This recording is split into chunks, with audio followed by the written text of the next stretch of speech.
Hello and welcome to our live stream on the Facebook site, Your Spiritual Journey, where we talk about many different aspects of Spiritism. We have it right here. Please join this group if you'd like to. I also have my other dedicated Spiritist group on Facebook called Spiritism and the Spirit World Around Us, and also a blog on nwspiritism.com. And I have a YouTube and BitChute channels.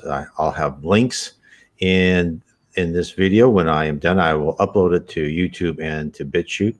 And also you can go to nwspiritism.com and find links to my YouTube and BitChute channels. And I have lots of articles and information about Spiritism. I have information about your destiny, how it is planned out, in NDEs, near-death experiences, other experiences, information on reincarnation, how the whole process works, about Spiritism, the spirit world, the organization of the spirit world, everything that I can find from Spiritist authors, and these are all given to us from the start of the 1850s by Allan Kardec. I will put him up here. It all was codified by Allan Kardec in 1850s by the Spirit of Truth, led a team of spirits to give Allan Kardec messages via not himself, he was not a medium, but from different mediums in different geographical locations throughout Europe, and he did not use the answers to his questions unless they were certified as similar or exact from different mediums answering the same question from high spirits. So if you'd like to learn more about Allan Kardec, well, first, the Spirits book is in PDF, so if you'd like it there, you can also get it on Amazon, or you click on his picture on my blog site, and you can find links to his book. If you want to know more about Allan Kardec, though, I really recommend that you watch the movie called Kardec. It's on Netflix. It's a great movie. I enjoyed it immensely. It's should be very revealing to you. Allan Kardec did not believe in spirits. He did not. He thought this was a bunch of mumble jumble like I did before things happened to me. That said, okay, you better rethink your whole philosophy because you're dead wrong. Same thing happened to him. Probably more dramatic. And then he set a series of 1,019 questions, and he had these answers. And that was just his first book. This is Spirit's book. There's other books. There's a book of mediumship, which is excellent. So I would recommend that to everybody. But what are we talking about tonight? Right? This is January 28th, and we're talking about NDEs. We're talking about particular NDEs, near-death experiences, and these are in my book I'm talking about tonight. The Spirit World Talks to Us. And what I do is I take near-death experiences, and because it's amazing how many things in common and how Spiritism explains what happened in the background, what was behind the curtain. I remember in the Wizard of Oz, what's in behind the curtain? Well, there was someone pulling levers and doing stuff, right? You could see the outside, but in the background, it all made sense. And this is what Spiritism tells us. It all actually makes sense. It's all organized. There's a reason for everything. When people go in their near-death experiences, I always say that's like the vice principal getting you out of your, in your junior high or middle school. Hey, you come out of the room. Let's talk for a bit. You're not doing exactly what you should be doing, because mostly people, they have a life review. Some of them go down into the lower zone, kind of a purgatory type, where they said, this is what's going to happen if you keep doing that. These are all things that happen, and these people come back again and again. They see family members. There's a lot of in common, and it's explained by Spiritism. So if you really would like to understand your life on earth, why there's ups and downs, why these things happen to you when it's really not your fault, well, I have news for you. There's something called karma and reincarnation, which are real. Things happen to you because of what you've done in past lives. And it doesn't happen to you because you're not being punished. You're being educated. You're being educated to change your personality and your character for the good. God is just. God is love. Jesus, who is like the governor of our planet, controls our life, sends spirits, angels, guardian angels to us to help us, is all in charge of this. Jesus knows each of our life's plan. He knows what's going to happen. It's all for your good. You're not going through pain. You're not going through suffering. just because of some caprice, right? You're doing it because it's edifying. So let's get to what we're talking about, because I know that's what people would like to hear. So we're going to talk about Joanna. And the title of that chapter is Joanna Living with Constant Pain. Now, she has lived with chronic pain, I should say, for many years since her daughter was small. Disability so great that constant agony precluded her from ever holding a job. Only the need of raising her only child kept her alive. She planned to end her torturous existence as soon as her daughter was grown and out in the world on her own 2 feet. Until at the age of 37, this is Joanna, she had a heart attack. Now, her vision was posted on the NDERF, which is Near Death Experiences Research Foundation.org, NDERF.org website. It's a fabulous website. I recommend people going through there and kind of looking through. This is different languages, different cultures, countries, races. It's amazing how many things are in common with people's near-death experiences. Now, let's talk about Joanna's story. Joanna didn't just have a period of ill health. She had a lifetime of it. Her daily life burden is a burden that few of us could handle, if we could survive, right? Joanna explains the start in history of her illness. This is what she says. I'll quote from her, what she said in the NDERF.org website. I started being ill in the early 1980s. Physically, it started about 1983 with my insides. Around 1985, I was hospitalized after I became unable to walk or stand due to a back injury I received playing softball in 1981. I was told I might never walk again. I was divorced at the time and trying to raise my daughter. So I ended up never being able to hold onto a job due to one illness or another. I found myself on welfare, unable to work at all. After the years passed, my illnesses got worse. In 1987, I lost about 45 pounds in about a 3-month period. No doctor could find out what was wrong with me. I was finally diagnosed in early 1990s and was told there was no cure or surgery that could help me. Not much is known about what I have, so I must live life as best as I can. Medication has not helped. I tell you that so when I talk about being depressed, you will understand how and why I reached the depth of wanting to take my own life. I came to know a lot of humiliation due to my illness. Being as young as I was and not being able to live a normal life made me feel like I would never have love in my life. So once my daughter moved out on her own, I would be alone. There is nobody that is going to want someone with even one of the problems I have, never mind all of them. Now, when one hears about the pain and suffering that is imposed on a seemingly innocent person, the topic of the unfairness of God is never far behind. Spiritism, as well as some other other religions, Hinduism, right, Buddhism, talking about reincarnation, but Spiritism also supplies the answer, which is reincarnation. While other religions espouse the need for multiple lives and the effect of karma on each life, Spiritism fills in the unexplored area and supplies us with actual accounts of souls who have had to pay for previous transgressions.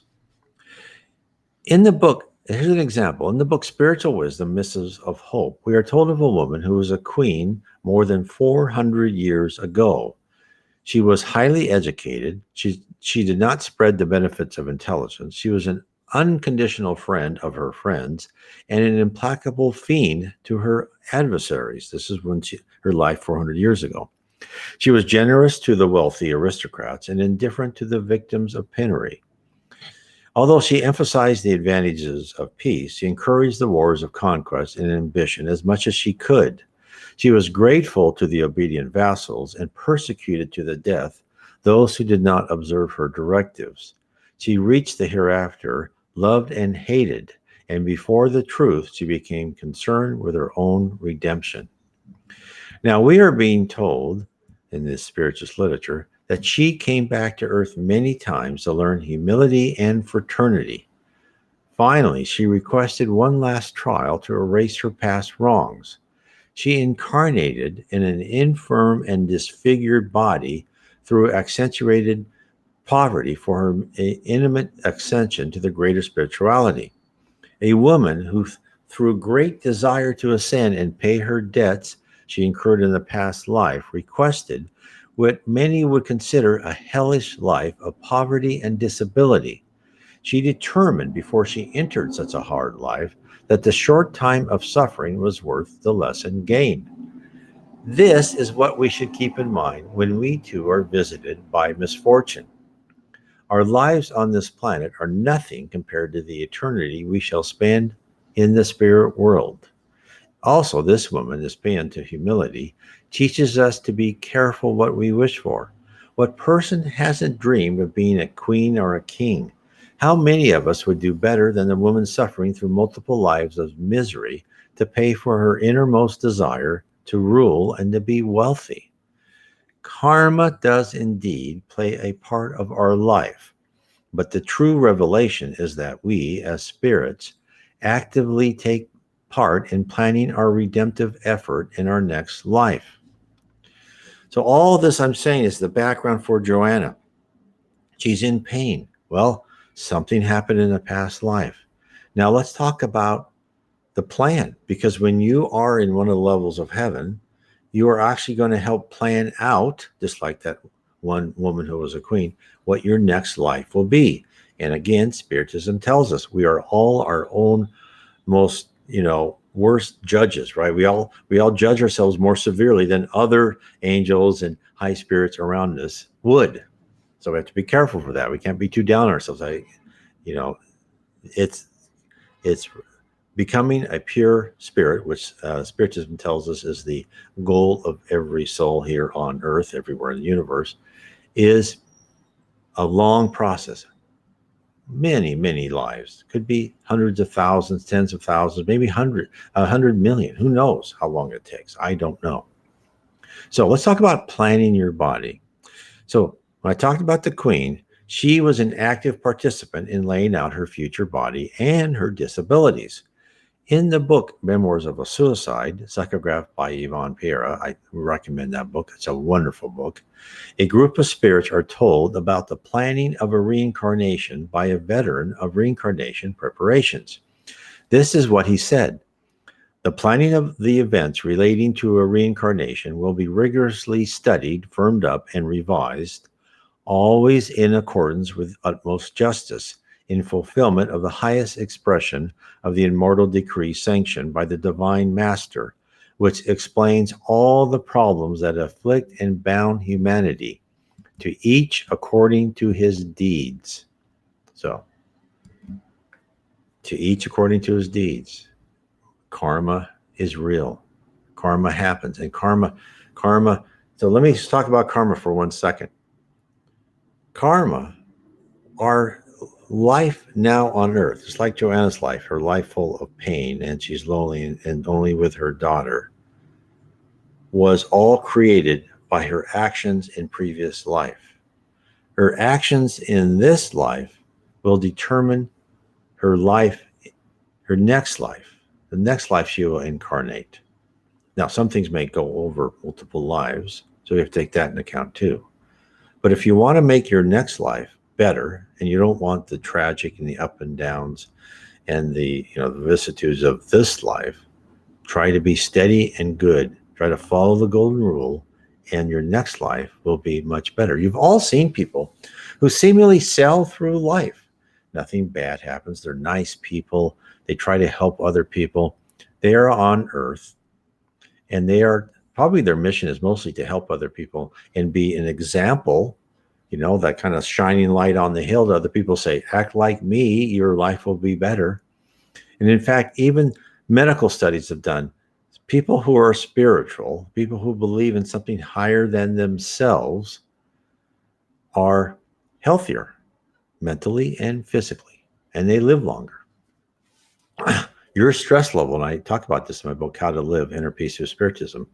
When you don't follow your conscience, your stress level gets higher. When you do something, when you rationalize away, and I've done this, that, oh, I shouldn't do that, but yeah, I want that money, or I want to do this, or I want this pleasure. No, it's not worth it. Follow your conscience, follow that governor in your brain. And if you feel bad when you're doing something, that's wrong. So let's talk about planning your body.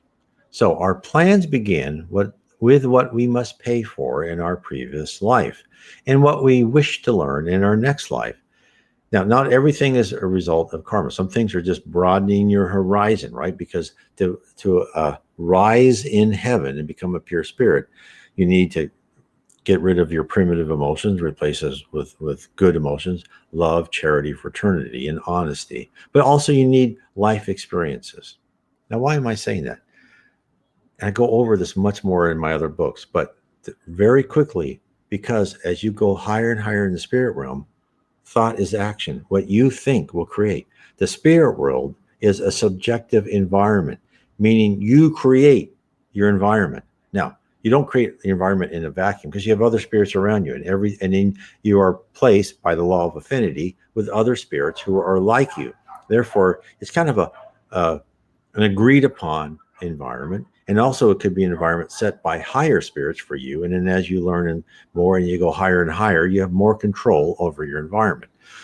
When you're in the lower zone, which is a type of purgatory, you have no control. Just like here on earth, right? We have no control. This is an objective environment, meaning that a wall is a wall, right? A picture is a picture. We can't put our hand through that picture, at least, without ruining it. So let's go back to our body. So when we're planning our body, it is as if we are in high school looking through all the college catalogs that have finally arrived, attempting to ascertain what our future will be. Now, the basic conditions of future life planning are explained. This is what they say in the book, Memoirs of Suicide. Normally, candidates for reincarnation choose their own trials, the acres of thorns that will decelerate their days of their earthly lives, and where they will get the chance to amend the consequences of their guilty past. They themselves will beseech the guiding powers for new opportunities that will enable them to demonstrate their repentance and their desire to enter a redemptive path that will offer them the chance to correct the inferior impulses that drove them to their wrongful conduct. These trials can be experienced in a relatively sound body if the mental suffering is extreme, or in a deformed body, or in one stricken by an incurable disease. It all depends on the extent of the offense and the demerits involved. Incurable disease. Joanna has an incurable disease. Now, that lecture was given to suicides, which is why the choice of a sound body with more experiences for learning than trials for payment was not covered. However, the concept remains. We ourselves will direct the trials and in what type of physical covering we shall inhabit for our next life, those who were in some level of heaven. Now, while you're listening to this YouTube video, right, you're listening to this with the ears, the eyes, the hair color, the body type that you probably chose. Now, let me tell you something else. There was that a lot of people, when they're talking about in the books by Andre Luis, Chakograph by Chico Xavier, that they know they don't want to come as too perfect, too beautiful. In fact, this one woman was saying, I don't like my body. You've made me too beautiful. I have a lot to learn in this life, and I don't want to be affected by jealousy. I don't want to be too desirable. I have things I have to learn. This is for me to learn spiritually, not to have an easy life or one it's full of strife because there's always something going on because I'm this very charismatic person. Same thing with guys. If they're too charismatic, things go around them. So people will pick poor appearing body types for a very good reason. Now, also, let me tell you about what you go through. And when they're talking about trials for payment, right? Things like that. Well, when I went to a medium, this is 5, 6, 7, maybe 7 years ago. It's my first one. And I was given, my wife and I were both given a message. And it said that, okay, you're here on earth. And just to let you know, in your previous lives, you failed again and again. You were put in positions of power and you took money instead of helping the people who were under your command, under your responsibility is a better word, and that you have failed time and time again. Boy, well, those were harsh words to hear. So let me tell you, when you're thinking about your past life, think about what's happening to you now, and that there's something in your past life that's causing these things to happen to you in your present life.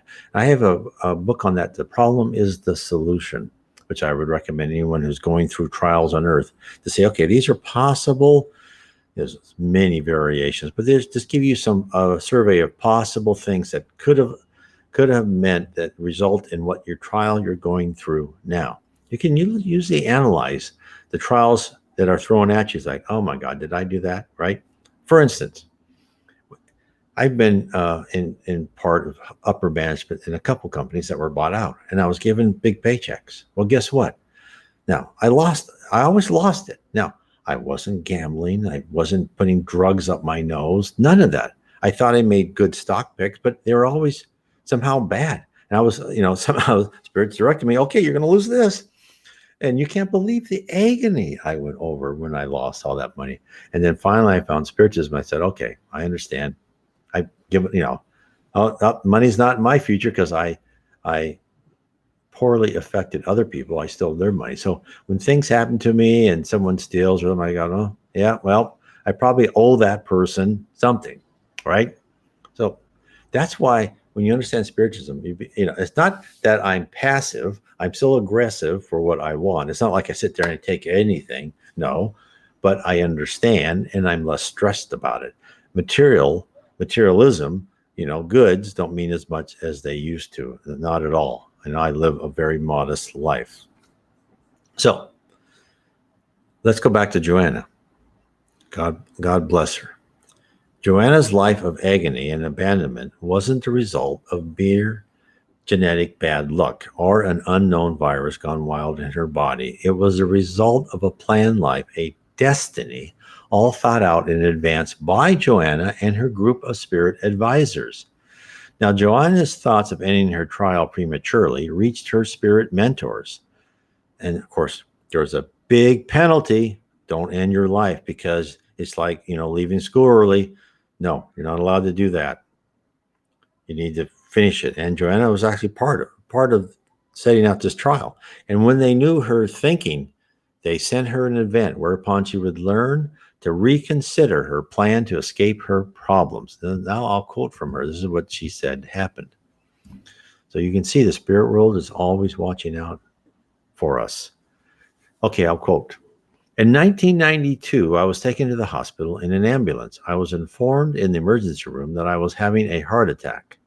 The doctors and nurses were a little surprised at that because I was only 37. I was white and I was a female without high blood pressure or high cholesterol. All of a sudden, I started crying because I did not want to die. Death was starting to scare me. In the intensive care unit, relatives came and went. I had not realized what bad shape I was in. My ex-husband showed up in the room with my daughter. He told me not to worry about my daughter because he and his wife would take good care of her because they did love her. That is all I remember of the visit. As my ex-husband was telling me that, I was watching what looked like a white coating starting to cover the door I was facing. It was moving from the bottom upward. It slowly covered the whole area so that everything I could see was of the cleanest, purest white I'd ever seen in my entire life. My daughter told me that at the time when she was there with her father, she had thought I had fallen asleep. But all of a sudden, she heard the heart machine beep a long sound, and the line was flat across. They stepped back as a team of about 5 people gathered around me, telling each other things to do and to get. They closed the curtain, and then she saw someone go into me with the machine to paddle my chest. They were asked to wait in the waiting room, so they were escorted out of the room and were told that someone would be out to the waiting room to tell them what was going on as soon as they could. Now, this is the end quote. So let's talk about what she saw. As Joanna's sight started to dissolve the physical world into a white haze, her spirit was leaving her body. But there was still a connection between her body and her spirit. That connection is called the perispirit. In some accounts of near-death experiences, people will speak about detecting a silvery cord that is attached to them. That cord is the link from the physical body to the spirit. Only when the connection is severed will the spirit be free to roam and the physical body be allowed to die. The cord can stretch to an unknown distance. I think it's a logical cord more than a physical cord. Now we are all created by three different elements. We are the spirit, which is immortal. We are the perispirit, and the physical body, which is temporary. Our perispirit connects from our spirit, and it covers our whole body like a transparent diving suit. And it also puts inside, it attaches to every cell in our body. Every cell. Think of this. So we are connected to the spirit world all the time. Now, some people, like children and some adults, they can have a wider data link, right? And they can get memories from past memories. Some people have past life. They have more, and especially some children, right? They'll talk about past lives, and then you'll say, I have about 8 or 9. They forget all about it, and it's again explained by Spiritism, because when a child is born, they're still connected. They're still connected to the spirit world more deeply than we are as adults, and they're also connected to their mother till they're like 7 or 8, because of the blood in the womb is still circulating in their own blood cells from their mother. So that's all told to us by Spiritism. So that's why there's such a connection between a mother and their child too, more than even we knew, right? So that perispirit is that connection. Now, as I said before, Joanna's spirit rose from her body. Her spirit's superior senses replaced her physical ones. She had gained the capability to peer into another dimensions. Now, let me tell you, first when she saw white. Now, why do you see white? Now, in the spirit world, now, I'm sure you've all heard of near-death experiences or other people with visions, and they say, I saw an angel, and it was like this bright angel. Well, that's because things are wider and bright in the spirit world, because the love of God reflects off higher spirits, and you see this brightness. They don't emanate brightness from their own body. It's they reflect, because the higher the spirit, the more they reflect the love within the whole environment. That's why heaven is such a wonderful place, and why so many NDEs, people go, the angel or the guardian angel say, no, you got to go back. They go, no, I don't want to go back, because you feel so good in that love when you're in any level of heaven. They also see this brightness, and that's why there's different levels of heaven, and I talk about this in my book Heaven and Below. And as you go each level, things become brighter, because you become less matter and more energy. So let's get back to what she said.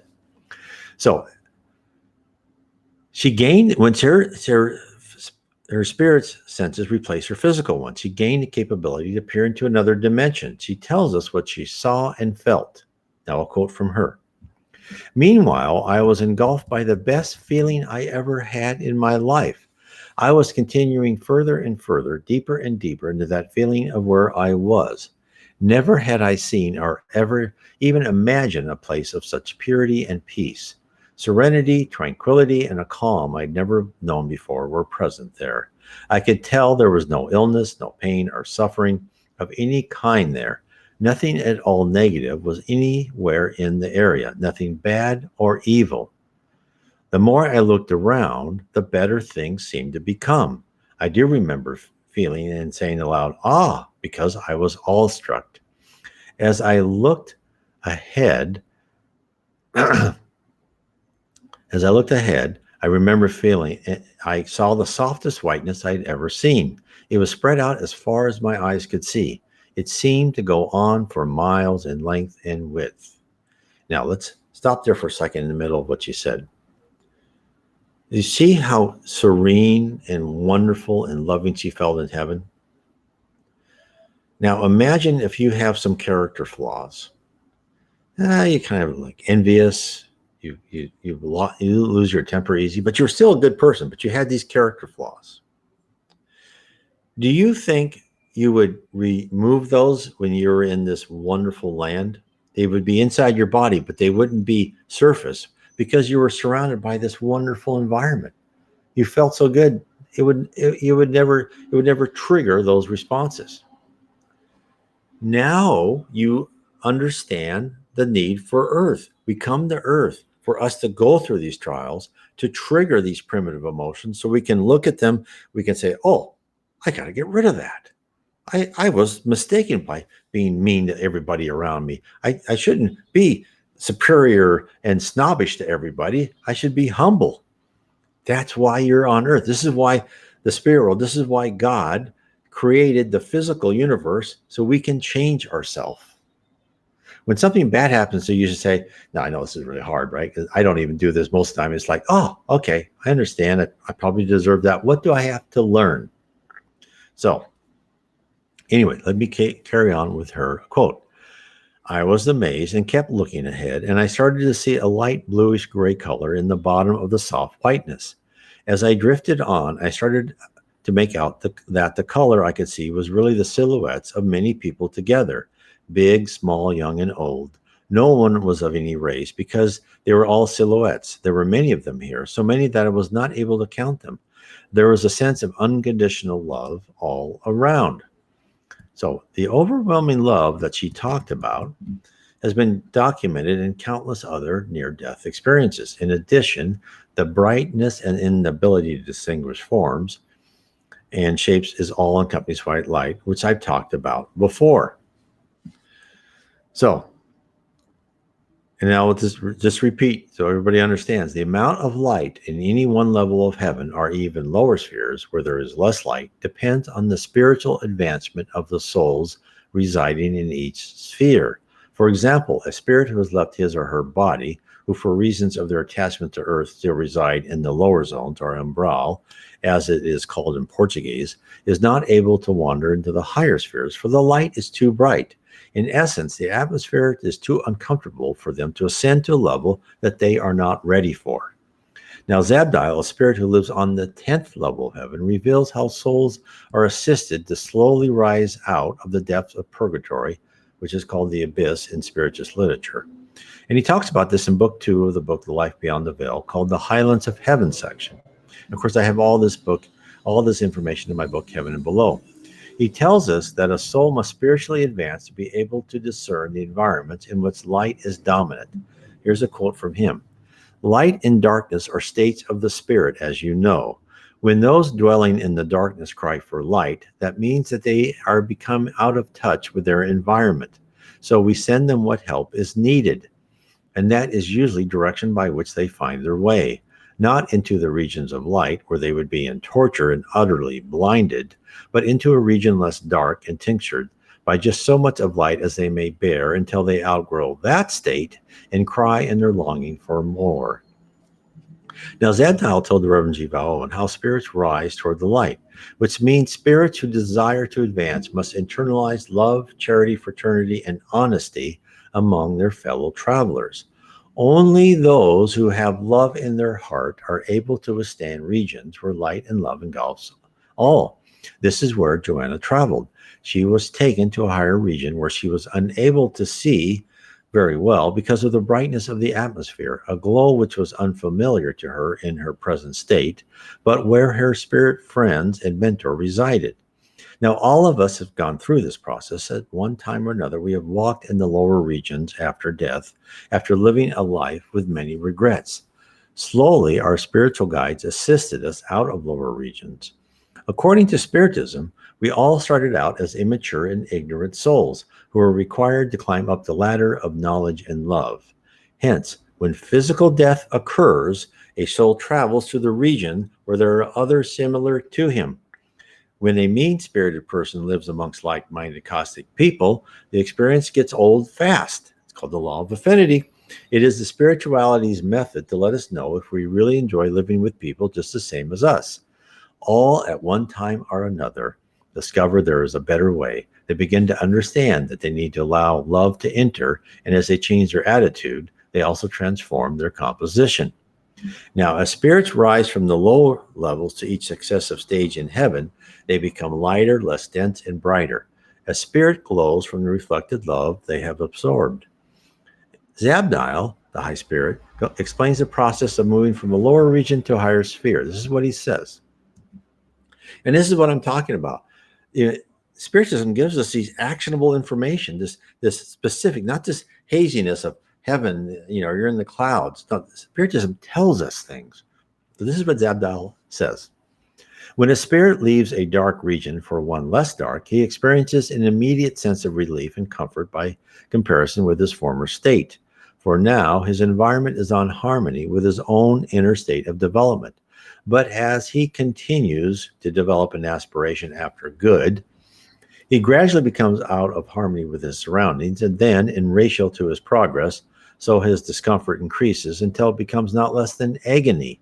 Then, in his helplessness and approaching near to despair, have come to that pass when his own endeavors can go no further, he cries for help to those who are able to give it in God's name.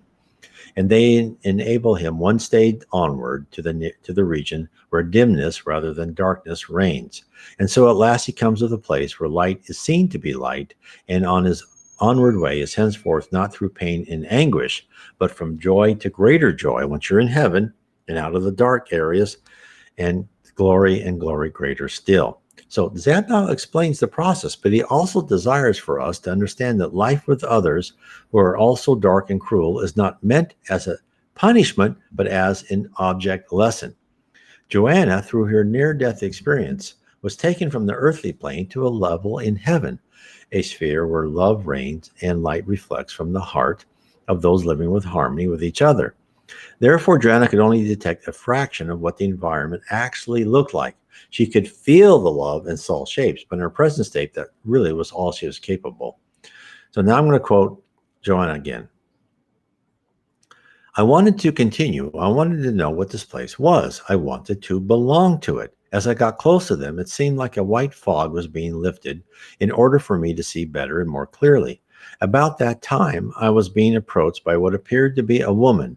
She came close enough to me to take my hand. I do not know. I felt love for her as soon as I set eyes on her. I got a feeling that she was loving and accepting me too. All the other people stayed where they were. They looked as if they were talking with one another. I do not know that the woman and I talked for a while, but I do not remember what we said.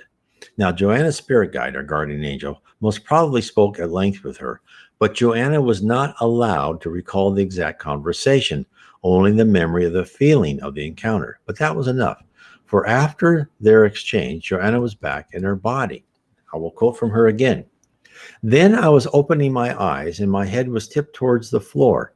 I was trying to raise my head to see where I was, but my head was too much at an angle for me to lift it up.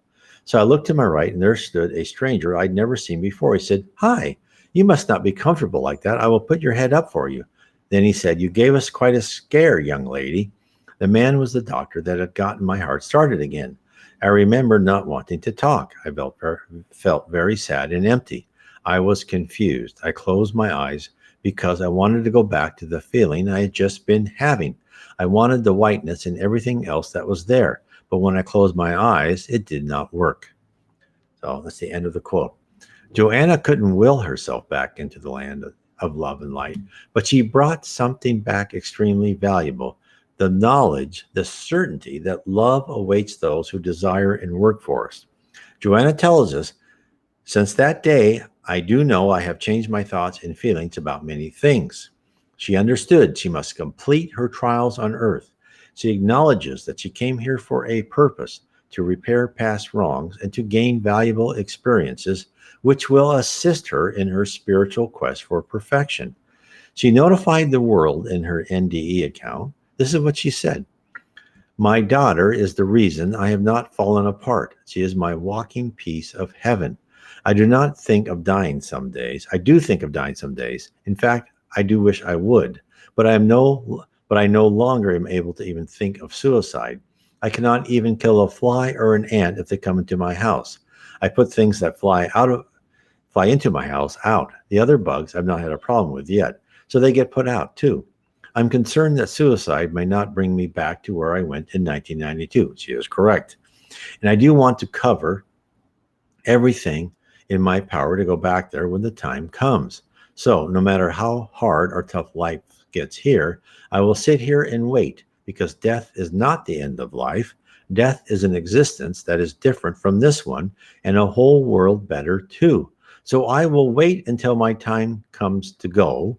I thank all the people of this website for giving me a feeling of belonging and a feeling of connection to people again. So that's the end of her quote. Joanna's life changed. Her NDE caused her to alter her attitude and outlook on life. She now cherishes life and all living creatures. Joanna is also cognizant that suicide is not a way out of her problems. I believe during her conversation with her spirit guide, she relearned the pitfalls of leaving her body before trial was destined to close. We are told about the calamitous effects of suicide in a book inspired by the spirit Camilo. He communicated from the spirit world to the medium Yvonne A. Piera. From many conversations, she wrote his life after death biography. In the book, Memories of a Suicide, we are taken from the moment Camilo kills himself to years later when he is preparing to re-enter our physical world to subject himself to the required trials to pay for his wrongs and to learn the lessons so he may improve his immortal spirit. The first paragraph of the book takes you to a place reserved for suicide. So this is what happened to Camilo Branco right after he killed himself. This is what he says. It was the month of January 1891 when I found myself being held in an area of the invisible world. Its desolate landscape was comprised of deep valleys that were continuously enveloped in shadowy darkness. Within its winding gorges and enveloped in sinister caves, spirits that used to be men and women on the earth howled like hordes of infuriated demons, demented by the absolute unconceivable intensity and strangeness of the sufferings that tormented them. That area was reserved for suicides. You are not allowed to leave your body early. Now, there are exceptions, such as a woman who committed suicide after her husband killed her daughter and physically assaulted her. So there are exceptions. I'm not saying this is always true, but generally, don't ever let yourself come to that despair, because you're on earth. And the other thing these people were said in this hospital for suicides, that whatever problem you have, God doesn't create the spirit world. Jesus doesn't create you to be forever and horrible. There's always an end. And they told each of these people, so if you would just wait a week, a month, 6 months, a year, your trial would have come to an end. Something else would be going on next. But what made you so depressed would have come to an end. And this is why it's so hard, terrible to see people commit suicide, because, one time I was walking through the street and I saw this body covered, and you could tell it was a woman, and it was, not, a young woman, just by I could see the legs out of, and I just, oh my God. And this is just my imagination, but, she probably committed suicide. Probably some man was involved who wronged her, and she let that drive her to suicide. Please don't do that. That terrible person, either man or woman, did to whatever, other person, probably, was there to have that lesson given to you, because you probably did that to somebody else. So just treat them as an actor in a play that had a part to play. Nothing against you. You were just, that's a lesson you had to learn. And don't let that, depress you so much. And listen to your conscience, because that was wrong. So from that horrid landscape, the Camilo is taken only when his natural years of living would have ended up. So again, if he committed suicide at 70 and he wasn't going to die till 75, he would spend about 5 years in that horrid landscape. So he was taken to the Mary of Nazareth Hospital. It's a spirit colony reserved for suicides, men and women, to recuperate after their ordeal and to learn about their sacred mission to fully live out the life they had chosen beforehand. Camilo found out that running in cowardice from your assigned tribulations in your physical life results in severe penalties. Joanna learned the same thing. She was spared the horrible experience of Camilo. She was given the gift of counseling during a pivotal period in her life. Her friends in the spirit world wished her to bravely complete her trial on earth, so that one day she may emerge from her physical body and rise to heaven to be amongst her friends and live in a sea of love. And believe me, her next life, after going through what she has gone through in this life, her next life is going to be so much better. She really picked a tough trial. My heavens, what a brave woman. God bless her. And again, just some people, and there's other spiritist messages. There's one young man was in a spiritist meeting, and he told the medium, and goes, I can't go through my life. These trials are too difficult. Everyone's against me, and all these things, which happen to everybody. And the message given to him of the spirit world is, look, if you don't have these downsides, if you don't have it where people plot against you, people take advantage of you, people gossip about you, right? People take money when they can from you, then you shouldn't be on earth, because you're on earth to learn these things. So this is why you're on earth, is to have these things happen to you so you can understand it. What happened to me, I never want to do to somebody else. Oh, I'll never, I won't cheat people out of this because I was cheated out of that. This is why we're here.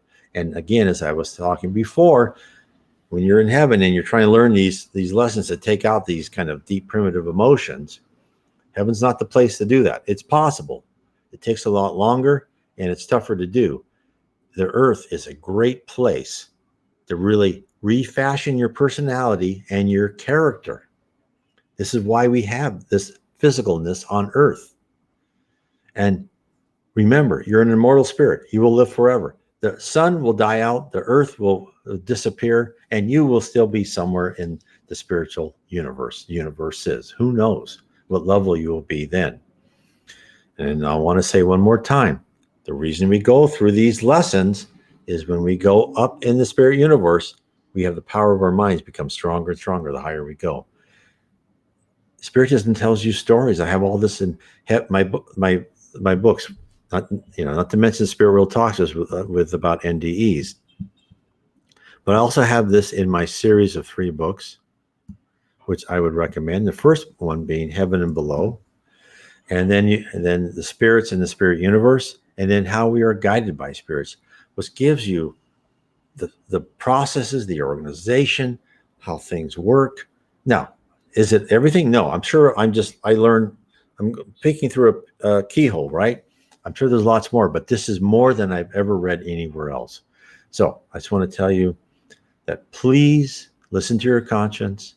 Don't just try to get better by not saying bad things. Change your thoughts, because thought is action in the spirit. So anyway, I want to say God bless to everybody. Please, if you're listening to me on YouTube, I was going to post this up. Subscribe, hit the bell so you can be notified. I'll probably start doing live streams on YouTube one of these days when I get enough subscribers. Please share this, give me a comment, hit a like. And again, also on Facebook, if you can, share this to other groups that you're interested in, and spread the word that there's a place where we can understand the other side of the veil. Good night and God bless.